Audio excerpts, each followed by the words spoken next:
Assalamualaikum warahmatullahi wabarakatuh. Abah guru sekumpul berkata, amalan hati yang paling baik adalah husnudon. Tanda orang yang telah dipilih Allah Subhanahu wa ta'ala untuk menjadi baik adalah dia baik sangka kepada seluruh makhluk Allah Subhanahu wa ta'ala dan buruk sangka kepada dirinya sendiri.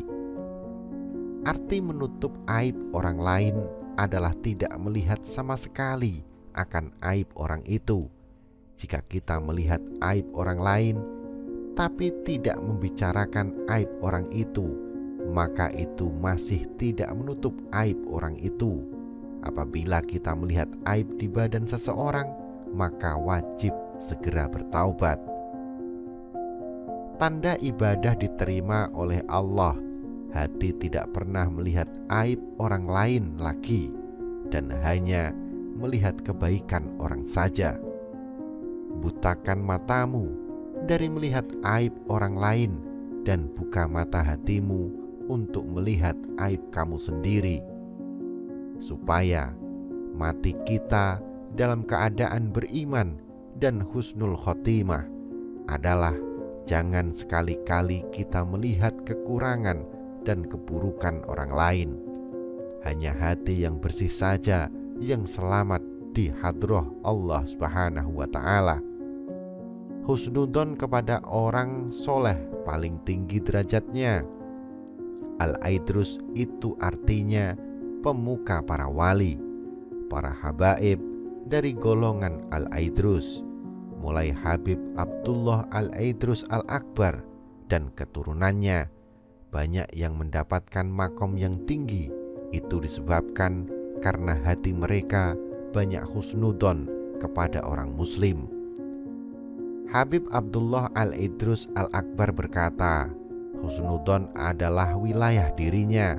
Artinya orang yang husnudon itu tanda adanya wilayah atau keahlian di dalam dirinya. Apabila seseorang melihat orang lain dengan husnudon, baik sangka, maka itu alamat adanya taufik, alamat bahwa hati orang tersebut hidup dan mendapatkan nur atau cahaya. Orang yang beriman tandanya kata-katanya baik.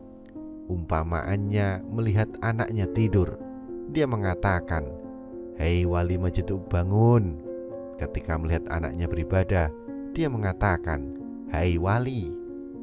Semakin banyak engkau husnudon kepada orang lain, semakin banyak nur di hatimu. Kebiasaan para wali dari dahulu, kalau melihat atau bertemu orang lain, hatinya penuh dengan sangka baik. Meskipun mereka dizalimi pun, mereka mudah menyangka jangan orang ini adalah malaikat yang dikirim oleh Allah Subhanahu wa ta'ala. Jangan-jangan ia adalah Nabi Khidir. Jangan-jangan ia adalah wali. Dikisahkan suatu ketika seorang lelaki yang sejak muda selalu bermaksiat dan bergelimang dosa berjalan melewati rumah seorang waliullah. Ia melihat pintu rumah sang wali terbuka. Tiba-tiba terlintas dalam hatinya untuk berhenti sejenak.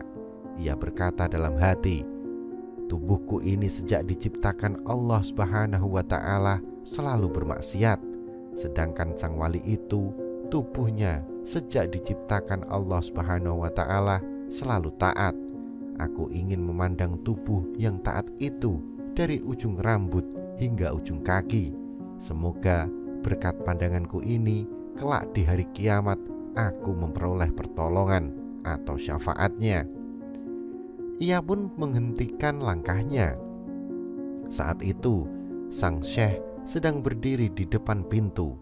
Lelaki pendosa itu lalu memandang sang syekh dari ujung rambut hingga ujung kaki dengan pandangan berharap berkah. Setelah puas, ia pergi tanpa berkata sepatah kata pun. Di tengah jalan, lelaki itu bertemu dengan salah seorang murid sang syekh tadi. Sang murid bertanya, "Mengapa kau pergi meninggalkannya?" Lelaki itu menjawab, "Aku hanya ingin menatapnya. Semoga tubuh yang taat itu memberi syafaat kepada tubuh yang suka maksiat ini. Lelaki itu pun melanjutkan perjalanannya. Sementara si murid menemui sang syekh dan berkata, "Apakah tadi ada seorang lelaki datang menemui syekh?" Sang syekh menjawab, "Ya, ia berhenti di pintu kemudian pergi begitu saja," kata si murid. "Aku tadi juga melihatnya. Kutanyakan mengapa ia berbuat demikian. Ia lalu menjelaskan alasannya." Sang syekh berkata, "Benarkah ia berkata demikian?" Sang murid menjawab, "Benar." Sang syekh berkata, "Kalau demikian, tidak ada yang pantas membawa sirku rahasia yang dimiliki wali Allah Subhanahu wa ta'ala kecuali dia. Panggillah dia." Si murid bergegas pergi mengejar lelaki itu sampai ia mendapatinya di pasar. "Cepat kemari, kau akan memperoleh sesuatu yang agung tanpa harus bersusah payah," ajak si murid. Sang syekh kemudian menjadikan lelaki tersebut murid khususnya dan mewariskan sirnya. Lelaki itu akhirnya menjadi khalifah sang syekh dan menggantikan kedudukannya untuk mendidik murid-muridnya. Bagaimana tanggapan Anda tentang video ini? Silahkan sampaikan di kolom komentar. Jangan lupa untuk like, subscribe, dan bagikan video ini ke seluruh jaringan yang Anda miliki. Dan jangan lupa untuk melihat dan menonton video lainnya di Kisah Karomah Wali atau KKW Channel. Wallahu a'lam bishawab. Wassalamualaikum warahmatullahi wabarakatuh.